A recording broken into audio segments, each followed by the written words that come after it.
और पीएम की सुरक्षा चूक मामले में एसपीजी ने रांची पुलिस से मौखिक रूप से रिपोर्ट मांगी है। साथ ही इस मामले में 3 पुलिसकर्मियों को निलंबित भी कर दिया गया है। सुरक्षा चूक मामले को लेकर जिले के एसपी चंदन कुमार सिन्हा ने बताया कि महिला को कस्टडी में लेकर पूछताछ की गई, जिसमें पता चला कि वह एक पुलिसकर्मी की पत्नी है और पति से उसका विवाद भी चल रहा है। पति के खिलाफ कई बार कांड भी दर्ज कराया है। उसके बयान के अनुसार कुछ दिन पहले उसका पति से झगड़ा हुआ था, इसलिए वो पीएम से मिलने आई थी। फिलहाल सभी बिंदुओं पर जांच चल रही है, जिसमें माननीय प्रधानमंत्री का कार रेडियम रोड से गुजर रहा था। उस समय एक महिला दौड़कर अचानक सड़क पर आ गई थी। उस महिला को तत्काल पुलिसकर्मियों ने वहां से हटाया और फिर उसे अपने कस्टडी में ले लिया था। जो पूछताछ में महिला से बात हुई, पता चला कि वह जो है वह रांची जिला के एक पुलिसकर्मी की पत्नी है और अपने पति से उसका कई सारा विवाद चल रहा है और कई बार उसने कांड भी दर्ज कराया है। वो उसके बयान के अनुसार वो 14 तारीख को फिर से उसके पति के साथ झगड़ा हुआ था। उसके बाद वह प्रधानमंत्री से मिलने यहाँ पर आ गई थी। जो उसके बयान के अनुसार वह पूर्व में भी अक्टूबर महीने में 10 दिन दिल्ली जाकर प्रयास की थी कि माननीय प्रधानमंत्री से मुलाकात कर सके, लेकिन उसमें सफल नहीं हुई। उसे लगा कि वो रांची आए हैं तो शायद वो मुलाकात सामने जाने से हो जाएगा। उसको बाकी बिंदुओं पर जाँच चल रही है, जिसमें माननीय प्रधानमंत्री का कार रेडियम रोड से गुजर रहा था। उस समय एक महिला दौड़कर अचानक।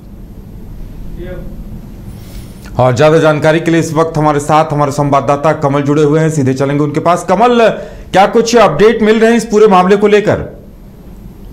देखिए, कहीं ना कहीं अभी छानबीन की जा रही है। हालांकि जिले के एसएसपी चंदन कुमार सिन्हा ने कहा है कि महिला का विवाद अपने पति से चल रहा था और वह दिल्ली भी गई थी पीएमओ में और राष्ट्रपति से मिलने के लिए, जिस तरह से बयान उसने दिया है।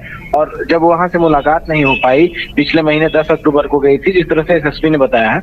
और जब मुलाकात नहीं हुई और जब उसे पता चला कि रांची आ रहे हैं प्रधानमंत्री, तो इसी वजह से वह प्रधानमंत्री से मिलने की ललक में वह कूद गई उस गाड़ी के आगे और उस समय कस्टडी में ले लिया गया पुलिस के द्वारा और उससे पूछताछ की गई, जिसमें ये बातें सामने आई है। फिलहाल पूरे मामले की जांच चल रही है।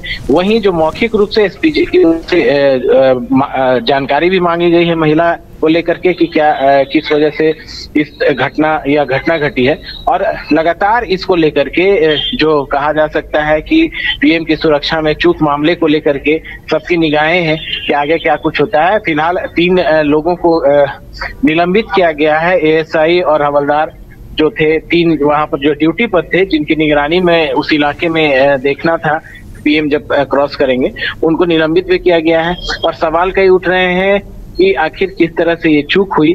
फिलहाल महिला से पूछताछ के बाद उससे बॉन्ड भरवाया गया है, उसे छोड़ा गया है। लेकिन अभी अब आगे क्या कुछ होता है इसमें, चूंकि गृह मंत्रालय का मामला है, ये पीएम की सुरक्षा का मामला है, तो उसमें पूछताछ होगी और जो रिपोर्ट भी मांगी जाएगी लिखित तौर पर ऑफिशियली। फिलहाल मौखिक तौर पर इसकी जानकारी ली गई है और रांची पुलिस के द्वारा इस पूरे मामले की और अन्य बिंदुओं पर भी जांच की जा रही है। जिस तरह से एसएसपी ने अपने बयान में बताया है, उन्होंने पूरी जानकारी दी है। चलिए कमल, फिलहाल तमाम जानकारी देने के लिए आपका बहुत बहुत धन्यवाद। तो पुलिस पूरे मामले की जांच कर रही है और उस महिला को बॉन्ड भराकर पुलिस ने छोड़ दिया है। पीएम मोदी के झारखंड दौरे के दौरान जिस तरह से पीएम मोदी की सुरक्षा मामले में अब चूक हुई, अब झारखंड बीजेपी के अध्यक्ष बाबूलाल मरांडी ने बड़ी मांग की है। बाबूलाल मरांडी ने मामले में उच्च स्तरीय जांच की मांग की है। साथ ही पीएम मोदी की सुरक्षा में जिस तरह से रांची में चूक हुई, उसे लेकर राज्य सरकार पर गंभीर सवाल उठाए हैं। बाबूलाल मरांडी ने ट्वीट कर पीएम की सुरक्षा में चूक मामले में सरकार पर आरोप लगाए हैं। तो वहीं दूसरी तरफ बीजेपी ने इसे साजिश बताया है और पूरे मामले में बड़ी कार्रवाई की मांग की है। कमल, आखिर बीजेपी ने इसे साजिश बताते हुए बड़ी कार्रवाई की मांग की है भाजपा प्रदेश अध्यक्ष के द्वारा।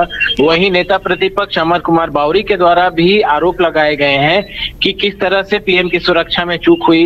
जो बाबूलाल मरांडी ने साफ तौर पर ट्वीट करके लिखा है कि हेमंत जी, जब प्रधानमंत्री ही सुरक्षित नहीं है तो आम जनता कैसे सुरक्षित रहेगी। तो एक बड़ा सवाल है और उन्होंने उच्च स्तरीय जांच की मांग की है। उसी तरह नेता प्रतिपक्ष अमर बावरी ने भी उच्च स्तरीय जांच की मांग की है, उन्होंने कांग्रेस पर निशाना साधा है। तो कहीं ना कहीं इस पूरे मामले पर अब सियासत भी शुरू हो गई है। भाजपा की ओर से लगातार ये कहा जा रहा है कि कहीं ना कहीं ये कहीं साजिश तो नहीं है, और इसको लेकर के लीपापोती की जा रही है सरकार के द्वारा, पुलिस प्रशासन के द्वारा। लेकिन फिलहाल जो बातें सामने आई हैं जांच में, उस आधार पर महिला को लेकर के पूरी जांच की गई है और हर बिंदु पर फिलहाल जांच है। लेकिन भाजपा के द्वारा यह सवाल उठाना लाजमी है कि प्रधानमंत्री जब आते हैं तो सुरक्षा व्यवस्था पूरी तरह से पुख्ता क्यों नहीं की गई, जबकि दावा किया जा रहा था कि सुरक्षा में कोई चूक नहीं होगी। वहीं एसपीजी के हवाले पूरी सुरक्षा व्यवस्था थी, ऐसे में चूक क्यों हुई? तो सवाल उठना लाजमी है और ये कहा जा सकता है कि भाजपा ने उच्च स्तरीय जांच की मांग की है। अब देखना है आगे की क्या कुछ होता है। चलिए कमल, हमारे साथ जुड़ने के लिए और जानकारी देने के लिए आपका बहुत बहुत धन्यवाद। तो बीजेपी की तरफ से भी उच्च स्तरीय जांच की मांग की है। देखने वाली बात यह होगी कि आगे क्या कुछ सामने निकल कर आता है।